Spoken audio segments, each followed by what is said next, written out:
გამარჯობათ. Როგორ გზამდები? გვიჩიან. გვიჩიანი. სვანი გზამდები. დიახ, ბატონო. ეხლა როგორ ეხმარებით თქვენ მეუღლებს, ძმებს, შვილებს? როგორ ეხმარებით? ვაძლევთ თბილ საჭმელს, თბილ განსაცმელს და ულით მეტი რა შეგვიძლია? რა შეგვიძლია? სადაა შესაძლებელი? სროლა არ შეგვიძლია, თორე ვინც დამნაშავე, იმას ვესწროდი პირველად. დაჭირდა იმასაც ესეა. ასეა. ორი კაცი აფხაზი რო დარჩეს, ორი კაცი ქართველი რო დარჩეს, მარტო ორ-ორი. მაინც ბოლოს ერთად უნდა ვიცხოვროთ. ხომ შეგხვდება ერთმანეთს თვალებში როგორ უნდა შევხედოთ, იმ ორმა და აქი თუ ორმა, იქი თუ ორმა თვალებში როგორ უნდა შევხედოთ, ერთმანი დრო დავყოთ. არ გაძღა, არ ძიმბა ჩვენი სისხლით. აჩბა, არ ძიმბა და ოზგანი არ გაძღენ. ამა ესენი ცეცხლში უნდა დაიწვენ ქართველი და აფხაზი დედების სოდით. აფხაზი და ქართველი დედები ერთად უნდა შევგროვდეთ, ერთ ჯოხს უნდა მოვკიდოთ ხელი, უნდა შევეხვეწოთ ღმერთს, არძიმბას, ოზგანს, რომ არ დაგვიყოფონ შვილები. ჩვენ გევახათ, ამაღამ რო გადმოვიდნენ ჩვენ, მე ეს ბავშვები, ინვალიდები და ასე შემდეგ. ნუ ამას ბოლო უნდა მოიღოს, ან უნდა იყოს ომი, ან და გადავალდა ჩავბარდებით იქით. როგორ ვთქვათ? რას მისცემენ ჩეჩინები არძიმბას? რუსები და ჩეჩინები რას მისცემენ? მისი კულტურა, მისი ენა, ყველაფერი დაიკარგება ჩეჩინებისა და რუსების ხელში. ნუ ეშინია მაგას. საწინამძღვარო მართმორწმუნე და შემწეოდა შესაძლებელო. ოი ყოლა დიდებულო წმინდა დიდომდე მთავარი იოანე ოქრობირო. სიწმინდითა შენი დამრავლათა სასაუთა მოქმედო. შენ შორის დამკვიდრებული და საფრთხით ამადით მადლით ადიდედა. განანა ანთლებთი დაცული კეთილ მორწმუნე ერიჩვე. შენი აზრით აფხაზეთში როგორი განწყობა ქართველების მიმართ? ძალიან როგორც ვიცი ძალიან ცუდი და ქართული წიგნებიც აიკრძალა. რას აღარ ისწავლება. ბავშვობა გავატარე აფხაზეთში, ქალაქ ტყვარჩელში. დავიბადე, სკოლა დავამთავრე ქალაქ ტყვარჩელში. აფხაზეთის ომს არ შევსწრები ვარ, მაგრამ მახსოვს ის, რომ ყოველთვის რაღაც დაძაბული ფონი ახლდა ქართველებსა და აფხაზების ურთიერთობას. თუმცა ეს არ ხდებოდა იმის გამო, რომ რაღაც კონფლიქტი არსებობდა ხალხში. კონფლიქტს უფრო ჰქონდა პოლიტიკური სარჩული. პირველ რიგში იმიტომ, რომ პრივილეგირებული იყო ეს ეროვნებით აფხაზი ადამიანები. პრივილეგიური რას ნიშნავს? მაგალითად, პირველი მდივანი ყოველთვის უნდა ყოფილიყო აფხაზი ეროვნების წარმომადგენელი, მეორე პირი ქართველი, ხოლო ამის გამო მე ასე ვფიქრობ, ძალიან ბევრი თითქმის 70%, ვინც წარმოადგენდა მაღალი თანამდებობის პირს, იყო ეროვნება შეცვლილი, ანუ იყვნენ ეთნიკურად ქართველები, მაგრამ პასპორტში ეწერათ აფხაზი. აფხაზეთის ომი გახდა ომი, როდესაც ადამიანები საკუთარ მიწაზე უცხოებად იქცნენ და ქალაქები და სოფლები, სადაც ერთიანად ცხოვრობდნენ ქართველები და აფხაზები, ერთ დღეს დაიშალა მტრულ ნაწილებად. სისხლი დაიღვარა და ამ ქუჩებში, სადაც ადრე ბავშვების ხმაური ისმოდა, სრული ქაოსი და ანარქია დაიწყო. ეს არ იყო მხოლოდ სამხედრო შეტაკება, ეს იყო ხალხის ცხოვრება, კივილნარევი ცხოვრება და ძალიან ბევრი დაკარგული სიცოცხლე, ათასობით ადამიანი დაიღუპა, ასეულობით სოფელი დაიწვა, ასობით ათასი იძულებული გახდა დაეტოვებინა სახლი და ბავშვობის მოგონებები ფაქტობრივად დღემდე არსებობს მათ მეხსიერებაში. იმ დევნილთა გზაზე თითოეული ნაბიჯი ყველასთვის იყო ძალიან მძიმე, რადგან უკან დარჩენილი იყო საფლავები, საცხოვრებელი კერები, კედლები, სადაც ყოველთვის მათი ოჯახური სიხარული იგრძნობოდა და სწორედ ამ ომმა დატოვა ღრმა ნაიარევი, არა მხოლოდ საქართველოს რუკაზე, არამედ თითოეული ადამიანის გულში და ეს არის ყოველწლიური, ყოველდღიური ტრაგედია, რომელმაც ვასწავლა, რომ ომში გამარჯვებული არ არსებობს, ყველა მხარე კარგავს სახლს, მეზობელს, შვილს, მომავალს და რაც ყველაზე მთავარია, ყველა მხარე კარგავს რაღაც ძვირფას და ეს ისტორია ყოველთვის მნიშვნელოვანია რომ გვახსოვდეს და გვახსოვდეს რომ ბრძოლამდე სანამ ადამიანი დაიწყებს შეუძლია მას ისაუბროს მშვიდობიანად და ეს ალბათ ყველაზე ფასეული რამ არის, რაც ადამიანს შეიძლება ჰქონდეს და ისი ფასი დავივიწყეთ, მაშინ წარსულის ტრაგედია ყოველთვის დაგვიდგება მომავალში ჭრტილად. ამიტომ აფხაზეთის ომი არ უნდა დარჩეს მხოლოდ რაღაც წიგნის ფურცლებზე ან არქივის ყუთებში, აუცილებელია რომ ეს ცოცხალი ტკივილი ყოველწლიურად შევიგრძნოთ და გავეხსენოთ, რომ ერთად ცხოვრება რთულია, მაგრამ ერთმანეთის დაკარგვა არის დამღუპელი და ამ ომმა მე პირადად რომელიც არ შესწრებია ამ ომს და მხოლოდ წარსული ახსოვს, მასწავლა ეს.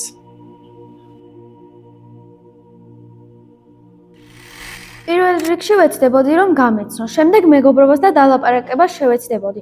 ოღონდ ჩხუბით, ყვირილით და ერთმანეთის დანაშაულებით არა. ვეტყოდი და აუხსნიდი თუ რა მოხდა სინამდვილეში და თუ რატომ და რისთვის დაიწყეს სინამდვილეში რუსებმა ომი საქართველოსთან. ვეტყოდი რომ ჩვენ მტრები არ ვართ და პირიქით დახმარებას და მშვიდობას შევთავაზებდი. ვეტყოდი რომ მიუხედავად იმისა, რომ უფროს თაობას არ უნდა საქართველოსთან ურთიერთობა და დალაპარაკება, იქნებ ჩვენმა თაობა მაინც შეძლოს ეს ყველაფერი თქო. არა მარტო მე და იმ ერთმა მერვე კლასელმა, არამედ ყველა ბავშვმა მინდა რომ იმეგობროს ჩვენთან.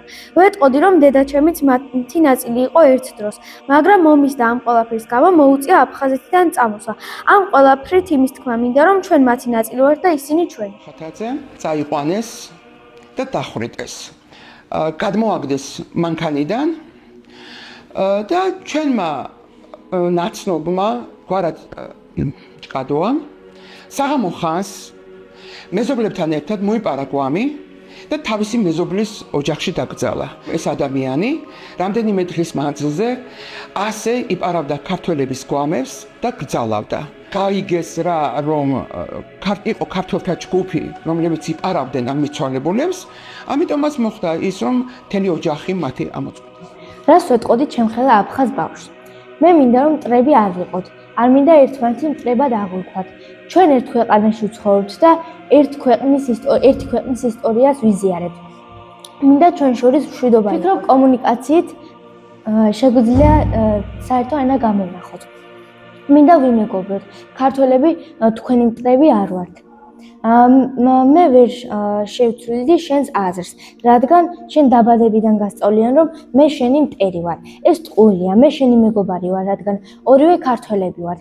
ერთ დროს დედაჩემიც აფხაზეთში ცხოვრობდა, მაგრამ რუსების ომის გამო დატოვება მოუწია. არა მარტო დედაჩემს, არამედ 10,000-ზე მეტ ადამიანს მოუწია დატოვება. ჩვენ ერთ ქვეყანაში ვცხოვრობთ, მინდა გაგიცნო და მინდა ვიმეგობროთ და ვისაუბროთ. შეიძლება ერთმანეთს ბევრ რაღაცაში ვერ გავუგოთ, მაგრამ საერთო ენას გამოვნახავთ. აფხაზეთი იყო, არის და იქნება საქართველო, აფხაზეთი საქართველო. მოგლის ჩემი მამა ალექსანდრე გიორგიძე ურიდია იყო სროლები დაძრწოდნენ ეგრეთ წოდებული სიკვდილის ესკვადრონები შეიკითხეს მისი ნაციონალობა ერთ-ერთმა ბოევიკმა დაუფიქრებლად ესროლა და ადგილზევე მოკლა. სიკვდილის მომენტისათვის ის იყო 83 წლის. დედაჩემს ეს ელენა რუსიას პირი გაუღეს და ყმია პირში ჩაახალეს და გადმოაგდეს მისი საკუთარი ბინის აივნიდან, მეორე სართულიდან. აფხაზეთი არის საქართველო, რომელიც გვაკავშირებს საერთო მიწა და სამშობლო. ერთ დროს ჰქონდა საერთო კულტურები და ტრადიციები და ერთადაც ცხოვრობდით. ჩვენ მეგობრობა და ერთობა გვაძლიერებს და იმედი მაქვს, რომ სანამ ვარსებობ, მინდა რომ ერთხელ ვნახო აფხაზეთი და იმედი მაქვს ასევე, რომ დავიბრუნებთ აფხაზეთს და ვუსურვებ ყველა ადამიანს, რომელიც აფხაზეთში ცხოვრობს, წარმატებას. ყველანი, ვინც იქ მოკლეს, არის ასეთი ხელწერით. დაჭრილები არიან შეყრილი სახლში. ყველა ოჯახში არის გამომწვარი ადამიანი. ჩემი დედამთილი ალექსანდრა ქუხილავა ყალიჩავა 1993 წლის 27 ოქტომბერს მოკლეს ეზოში და სახლში შეაგდეს და არის დღეს რა ხდება ჩვენს ანუ თქვენს და ჩემს თაობაში. მთავარი პრობლემად ვფიქრობ რომ არის არა ომის ტრაგიკულობის გაუაზრებლობა, არამედ იმ არსებული რეალობისთვის მზად მომზადებლობა, რასაც ჩვენ უახლოეს 15-20 წელიწადში წავაწყდებით და წააწყდებით, თქვენ მოგიწევთ გადაჭრათ პრობლემა აფხაზეთის და სამაჩაბლოს დაბრუნების ან არ დაბრუნების, როგორ ფიქრობთ ეს რა არის და როგორ უნდა დაიბრუნოთ, თუნდაც თქვენი თაობის, ასაკის, მეათე კლასელების რომლებსაც შეხვდებით აფხაზეთში როდისმე და თუ შეხვდებით ან ყავთ მეგობრები, მათ რას ეტყვით, რას დაუმტკიცებთ, ისტორიულ კონტექსტში არგუმენტებს მოიყვანთ, რომ თქვენ აფხაზეთის საქართველოს ნაწილი იყო მუდმივად, თუ რითი გაიმართლებთ თავს მას წინაშე, მიუხედავად იმისა, რომ არც ერთ თქვენგანს, არც თქვენ თაობას, არც იმათ ომთან შეხება არ გქონიათ. მათ ასწავლეს, რომ აფხაზეთის ისტორია ცალკე ისწავლება მათთან და ასწავლეს, რომ საქართველო არ იყო აფხაზეთი, თქვენ გასწავლეს და გასწავლია, რომ საქართველო აფხაზეთის ნაწილია, დაბადებიდან ეს გესმით ტელევიზორში, გარეთ ჩობლების მხრიდან ლოზუნგებია. რა არის ის, რაზეც თქვენ უნდა დაფიქრდეთ? ალბათ არის ერთ-ერთი ყველაზე მნიშვნელოვანი საკითხი და ვფიქრობ, ყველა მასწავლებელმა მათ შორის ეს უნდა გაიაზროს. ხსნით თუ არა აფხაზეთის ომს ასე. უბრალოდ ომს ვიხსენებთ როგორც ტრაგიკულ ომს, რომელშიც ძალიან დიდი მსხვერპლი იყო ჩვენი მხრიდანაც და აფხაზებიდანაც, თუ კიდევ არის ისეთი რაღაც, რაც რამაც შეიძლება თქვენ მოგცეთ და მიგიყვანოთ იმ რეალობამდე, რასაც უბრალოდ ვერ შეეწინააღმდეგებით. თუ უბრალოდ ხელისუფლებაში მოხვალთ, როცა მოხვალთ, ხელფასებს აიღებთ და ტელევიზორში იტყვით, რომ აფხაზეთი საქართველოა, როგორც დღეს გრძელდება ლოზუნგები. რა ქმედით ნაბიჯებს გადადგავთ? ფიქრობ ეს დასაფიქრებელი საკითხია და თქვენ აუცილებლად დაგჭირდებათ მათთან მშვიდობიანი საუბარი. დიპლომატიურ ენაზე აგრესიულად გინდათ ეს ომით გინდათ დაიბრუნოთ, როგორც მთავარი მიზანი დღეს ჩვენ შეიძლება გქონდეს, თუ რას აკეთებთ, ხო? იმიტომ რომ მე ზუსტად ვიცი, რომ თქვენ არ ხართ ის თაობა, ვინც რაღაცებს აგრესიით წყვეტს. მე ასე ვფიქრობ ყოველ შემთხვევაში. თქვენ ხართ ალბათ ის თაობა, რომელსაც შეუძლია არგუმენტირებულად რაღაც გიმტკიცოს. და თუ ამას მოახერხებთ, როგორ? აქ რომ აფხაზი მოსწავლე იყოს, რომელსაც ასეთი იდენტობა აქვს, აზროვნება ასეთი აქვს და საერთოდ არ აღიარებს საქართველოს სივრცეს, მაგრამ ასე მოუწია აქ ცხოვრება. რას გააკეთებდით მისთვის, რომ ეს გაიაზროს? ეტყოდით, რომ შენ ბნელი გონება გაქვს, ასე გასწავლეს, პროპაგანდის ქვეშ ხარ, თუ მის რეალობაზე გადახვიდოდით და სიმართლეს დაუმტკიცებდით, ხო? ამ საკითხებზე მინდა დაფიქრდეთ და მოკლე შეფასება დამიწეროთ, მოკლედ დავალების სახით. დედაჩემი, მამაჩემი და მამიდაშვილი ჯერ დაჭრეს, ესროლეს, დაჭრეს და შეყარეს სახლში დასაწვავად. ბოლო ქართული ოჯახი ამ სოფელში იყო დედაჩემის და მამაჩემის ოჯახი. კაკო კოპალიანი, მარო ახსალბა, შერეული ოჯახი იყო. გაგზარდეს ქართველი შვილები და ეს არ აპატიეს. მე წამიყვანეს თვეთ. 2-3 დღე ჩემთვის იყო კოშმარი. ეს თავიდან 3 დღე იყო რაღაცა კოშმარი. ეს რაღაც არ არის არ უსრულებ. მოხუცებს, რომლებიც არანაირ საფრთხეს არავისთვის არ წარმოადგენდნენ, უსასტიკესი მეთოდებით კლავდნენ, მხოლოდ იმის გამო, რომ ქართველები იყვნენ. ამ კონფლიქტს უფრო ჰქონდა პოლიტიკური არჩეული. ეს უკვე ამას მივხვდი, ცოტა უკვე რომ წამოვიზარდე, მეშვიდე მერვე 15 წლამდე, იმიტომ რომ მქონდა ესეთი შემთხვევა, კომკავშირში რომ იღებდნენ, პირველმა მდივანმა მკითხა, გოგია, ჩემი გვარის წარმოშობის შესახებ და შენ ხომ აფხაზი ხარო? რაზეც მე ძალიან დიდი აღშფოთება გამოვხატე და უთხარი რომ გოგია აფხაზი არასდროს არ ყოფილა. იმან შემისწორა, როგორ არა აგერ იმ რაღაც უბანი დამისახელა, იქ სულ აფხაზები ცხოვრობენ გოგიები. იყო ასეთი დამოკიდებულება ქართული ენისადმი, არც ერთი აფხაზი ქართულად არ საუბრობდა. მიუხედავად იმისა, რომ შეიძლება იცოდნენ კიდეც ქართულად. ისინი ლაპარაკობდნენ ქართველებთან რუსულად. თვითონ ტყვარჩელი ძალიან ისეთი რუსული ყაიდის ქალაქი იყო. ყველგან ისმოდა მხოლოდ რუსული ლაპარაკი, ეს იმის გამო, რომ ალბათ აფხაზები, ქართველები და რუსები ერთმანეთში რუსულად ლაპარაკობდნენ. ქართულ სკოლებში ყოველთვის ყველაზე ნაკლები მოსწავლეები სწავლობდნენ, ძირითადად რუსული და აფხაზური სექტორები იყო მრავალრიცხოვანი. აი ასეთ სიტუაციაში გავიზარდე. მახსოვს 1968 წელი, როცა რუსთაველის 800 წლისთავი იყო. ამბობდნენ, რომ ტყვარჩელში უნდა დადგმულიყო შოთა რუსთაველის ძეგლი. და რატომღაც ეს პროცესი გაჭიანურდა და მაშინ გამოვიდა ასეთი ხმები, რომ ძალიან დიდი წინააღმდეგობა შეხვდა ამ მოვლენას. აფხაზებს არ სურდათ შოთა რუსთაველის ძეგლის დადგმა. ქალაქ ყვარჩელში და მე გადაწყვეტეს რომ ძეგლი კი არა რაღაც ბიუსტი დაედგათ და ისიც რაღაც პარკში რომელიც არ ჩანდა ანუ რომ ცენტრალური ქუჩაზე არ იყო ეს პარკი არც არაფერი და დადგეს კიდეც ეს ბიუსტი პატარა ზომის ბიუსტი ჩადგეს ამ პარკში და მეორე დღეს ეს ბიუსტი წაქცეული ძირს დაგდებული და ცხვირმოტეხილი ნახა მოსახლეობამ თუმცა ამაზე არავინ არ ლაპარაკობდა ამისთვის აი ასეთი დამოკიდებულებისთვის არავინ არ ისჯებოდა პირიქით ყოველთვის გამოყავდათ ქართველები დამნაშავე ომი რო დაიწყო აფხაზეთში იქ მე ჩემი ძმა იქ იყო ჩემი და იქ იყო ნუ ალბათ კარგად იცის ყველამ როგორი დღეები გაიარეს ყვარჩელი საერთოდ ჩაკეტილი ქალაქი იყო და მე ეს ვიცი რომ ჩემი ძმა ტყეში დადიოდა შეშას ეძებდა და ამით აკეთებდა საჭმელს. გენი გათიშვილი ჰქონდათ, გაზი გათიშვილი ჰქონდათ და ბავშვებისთვის საჭმელი რომ მოემზადებიათ, ტყეში უნდა მოეჭრათ შეშა და მოვიდნენ. მაგრამ ჩემი დის ოჯახი თავის ცოლშვილით რუსეთში გადაფრინდა, იმიტომ რომ იქ ყავდათ ბებია ცოლის ბებიის დედა უბრალოდ კიდევ რუსეთში ცხოვრობდა რუსი იყო ევრონებით და ამან უშველა ის რომ გადარჩნენ და რუსი ნათესავის სკოლამ გადაარჩინა და ნათესავი თუ ყავდა და ის ალბათ ის მაგრამ თვითონ ომი ყვარჩელში ომი ესეთი შეტაკება იმ მოსახლეობასთან არ ყოფილა ჯარი შემოვიდა და ეთნიკურად ქართველები ჩემი მოგვარიც კი და ჩემი ძმა ხას უსმევდა რომ ერთ-ერთი გოგია იყო ყველაზე სასტიკი აი ამ ქართველების მიმართ და იძახოდა რომ ჩაი ჩვენ მე არა ვარ ისა რა ქვია ქართველი მე ვარ მეგრელი აი ესეთები წერია ერთი ძმა იბრძოდა ქართველების მხარეს მეორე ძმა იბრძოდა აფხაზების მხარეს აი ასეთი სიტუაცია ეს ამ სიტუაციას რა თქმა უნდა ხელს უწყობდა ზუსტად ეს რუსული პროპაგანდა რომ აი თქვენ ხართ ესეთები თქვენ უნდა გქონდეთ დამოუკიდებელი ქვეყანა და ესეთი პროპაგანდა მიმდინარეობდა მანამდეც იყო აფხაზეთის გამოყოფის და რუსეთთან შეერთების როგორ თქვა ცდელობა კი არა მაგრამ ეს ხალხში აი ეს აზრი იყო აფხაზების მხრიდან რა თქმა უნდა აგინებდნენ ბერიას მეგრელები ჩაასახლაო აფხაზეთშიო თუ არა ჩვენა ვართო აქ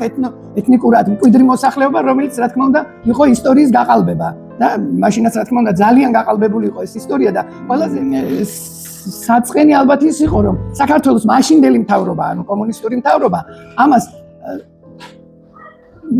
ყოველთვის ცდილობდა რომ აი ეს არ გამოჩენილიყო რუსების როლი ამ კონფლიქტში რა ესენიც ცდილობდნენ იმას რომ ჩვენ აფხაზეთ ყოველთვის ცდილობდნენ რომ აი ჩვენი აფხაზი ძმები თუმცა ისინი სულაც არ იყვნენ ძმური და მეგობრული ურთიერთობით აი ეს მახსოვს ბავშვობიდან უმძიმესი ავადმყოფი ორი ჯოხით საჭირო ადგილზე თორე საერთოდ სიარული და ეს ძალიან გამორიცხული იყო ცემეს მამაჩემი დედაჩემის წინ მე დედაჩემა კივილი რომ მორთო ესე იგი მამაჩემი ტყვის ჯერით ხოლმე მოუღეს და მე დედაჩემის ჩააჩუმის სამუდამოდ აი ასე მათი სიკვდილი სამბა ეთნიკურად ქართულ მშვიდობიან მოსახლეებს არაადამიანური ცინიზმითა და სისასტიკით ეპყრობოდნენ ხეზე იყო ბავშვი გაკრული, ბავშვი იყო გოგო, ქვედა ბოლო ეცვა, ლურჯი ყვავილებით. ოღონდ ბავშვი არ ჩანდა, რადგან აი მუცლის ზემოთ თითქოს კანი აათალესო. ასე ქონდა და ეს სისხლიანი კუნთები უჩანდა რა, ეს კაბაცო სისხლში იყო. ეს თავისსავე ტყავში იყო ბავშვი ჩამხრჩვალი როგორც ჩანს. იმიტომ რომ ესე ტომარასავით ქონდა აცმული ზემოთ და თავზე იყო რაღაცა ესე მოკრული.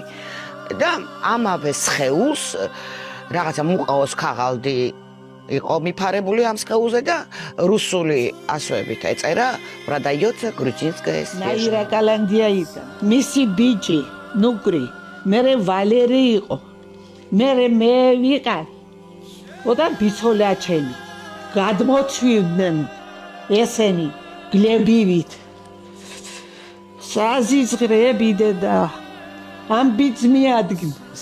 სკოლკოლეტივე უწრეს. 15 წლის ავარ 15 лет მენი. 15 პოლიატივე ლობუ უხრა. და მთელი 15 ისა ცხვირპირში. ას მე უშვირა და იმისი ხორცი, სახის ნაფლეთები და იგი კაბა რომეცვა იგი ახლაცამ ხოდა ეს ქალი ნაირა მივარდა და უბეიტე მენიატოშე უბეიტეო მონკალითო მეც მე ტინი დოლჟენ გორტ უმერე ტი დოლჟენ გორტ ნაბეს ჟიზ მუჩიცა იმ მუჩიცა თვალი ამოუღეს ამას მაგრამ მე გავიხედე მე უკვე აზრი დავკარგი შვილი თვალწინ მომიკლეს ფერხი დამნაბიჯეს დატინკას ზევიაზე სახეზე ერიშტი ქაჩეთ გამიეთეს და ის თვალი ამოიღეს და გადამაყვა რუსეთის მიერ კონტროლირებული სამხედრო დანაყოფები მშვიდობიანი მოსახლეობის წინააღმდეგ ენით აღუწერელ მეთოდებს იყენებდნენ. მათ შორის ცეცხლმოკიდებულ სახლებში ყრიდნენ და ცოცხლად წვავდნენ. ყველანი, ვინც იქ მოკლეს, არის ასეთი ხელწერით. დაჭრილები არიან შეყრილი სახლში. ყველა ოჯახში არის გამომწვარი მამაჩემი და მამიდაშვილი, ჯერ დაჭრეს, ესროლეს, დაჭრეს და შეყარეს სახლში დასაწვავად. გენოციდია ეს აბა რა არის ქართველობის გულისთვის რომ შენ ქართველი ხარო და ძაღლის ენაზე ლაპარაკობ და ამიტომ რომ კლავდნენ ხალხ რა ქვია აბა ამას სხვა არაფერთ არ შეიძლება კაცობრიობამ არ იცოდეს ამ კაცი ჭამიების ჩადენილი უბედურება. ამ ხაზეთის ამბობი რომ ჩაიფარცხა და არ მიექცა ყურადღება. ამან გამოიწვია ის რომ შეიძლება კიდე სადმე გაკეთდეს და გააკეთეს ბუჩა. ძალიან სწორია ესა რომ ბუჩამდე იყო აფხაზეთი. და კიდე შემდეგი იქნება თუ ბუჩასთვის არავინ არ დაისაჯა. კიდე ახალი ბუჩა და ახალი გაგრა იქნება. მინდა რომ აი ძალიან ძნელია ხა ჩემთვის ამაზე ლაპარაკი.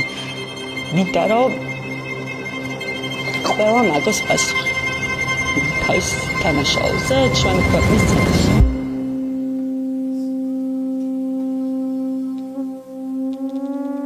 მე ეკატერინე ჯოხაძე, მასწავლებელი აფხაზეთიდან დევნილი. სახლი, სადაც ბავშვობის ხმა ჯერ კიდევ ეკონი მესმის, უკვე აღარ არსებობს. იქ, სადაც დედის ხელი ჩემს სახეს ეფერებოდა, ახლა ნანგრევებია.